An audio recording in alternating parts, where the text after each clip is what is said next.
Well, hello, thank you for joining me today again on the Church History Trail.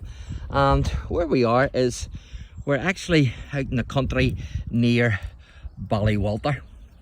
And of course, Ballywalter is a seaside resort on the Arch Peninsula in County Down. And we're actually at Whitechurch graveyard, which is an old graveyard, but there's modern graves in it as well. But some of the graves in here, I had a good look around today, and I'm not joking you.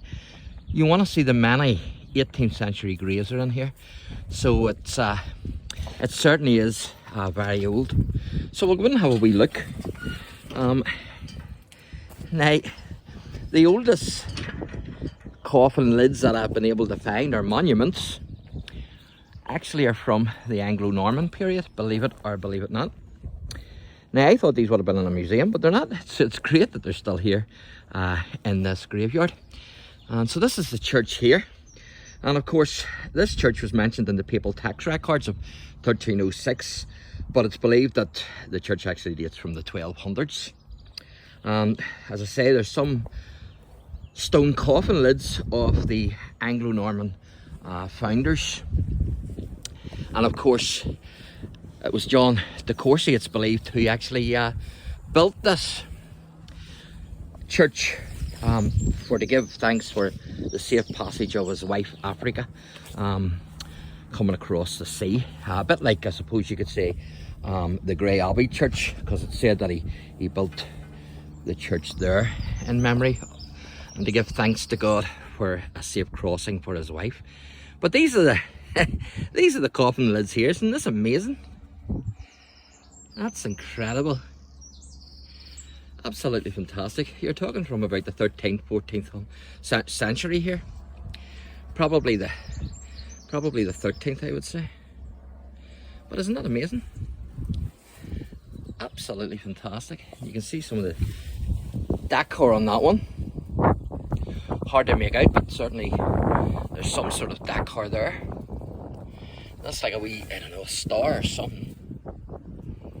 But these are two grave slabs from the Anglo-Norman times, from when the church was actually founded.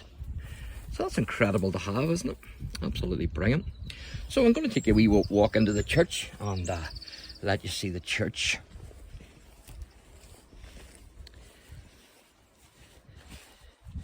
And Whitechurch was actually burnt down by the Gaelic chieftain Sir Brian O'Neill in the 1570s as part of his campaign against the English colony of Sir Thomas Smith during the reign of Elizabeth I. That's Queen Elizabeth I of England. And there's also some United Irishmen buried here who took part in the attack on the market house at Newton Ards. And so in another wee video, I'm going to show you some of their graves. There's 4 known graves of them here. I've only been able to find 3 of the gentlemen, but even so, 3 out of 4 is not bad. So this is the church that we're entering into now.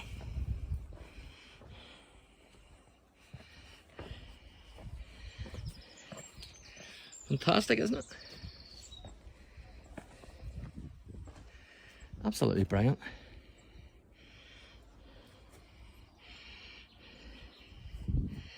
And as I say, there's loads of 18th century graves in here. In fact, if you were to video them, you could spend all day, to be honest with you.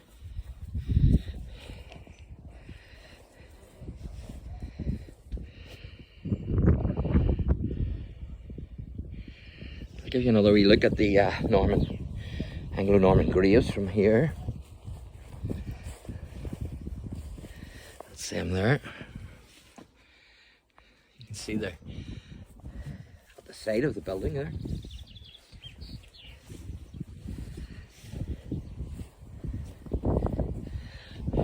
Quite amazing. And of course, the church was restored then by Scottish landowner Sir James Hamilton, and he actually installed his nephew as the minister here in 1626. And of course, his nephew was also called James Hamilton. So fantastic bit of history here, no doubt about it. And there's a wee grave mention on the way by. As you can see there, it says, "Here lies the body of," I think that's Ferdinand Thompson, late of Whitechurch, who departed this life September 4th, 1795, and he was only aged 14 years.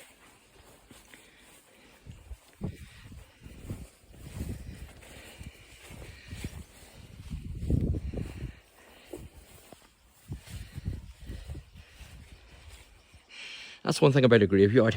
Some people say it's morbid. Well, a graveyard can be nice in the good weather to just to sit and, you know, contemplate. But it's also good for history, because you get a lot of history here in the graveyards with the stones. And some stones will give you more history than others. So here you can see the church here as well. So fantastic. And here's another 18th century grave. Now I don't know if this is a connection with the United 1798 rebellion or not. It could be just a coincidence, because it's definitely not mentioned as one of the graves. But it says, "Here lies the body of Samuel Bird of Gunaway. He departed this life July 5th, 1798, aged 20 years. And then it says, "Inscribed by William McBird in memory of his aunts, Agnes Bird, who died 7th of September 1930, aged 87 years, and Jane Bird." So there you are, that's another 18th century grave. And there you can see the wall of the church there. Quite amazing. And there's another grave here I'm going to show you. And won't be able to make a lot of this out, but it's, if you can see that, it says 1725 there on the date stone. If you can see that, 1720, I think it's 25 it is. So there you are, and there's 23, 1723. The date there, you can see that plainer, and you can see the way back in the day the one was shaped like a J, if you can see that.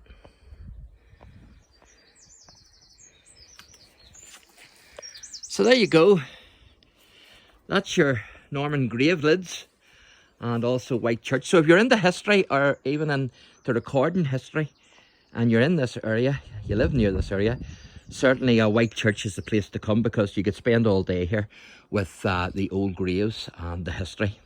And as I say, I only found 3 of the United Irishmen. There's 4 that are mentioned that are visible, that are buried here, but I haven't been able to find the 4th one, which is William Stewart.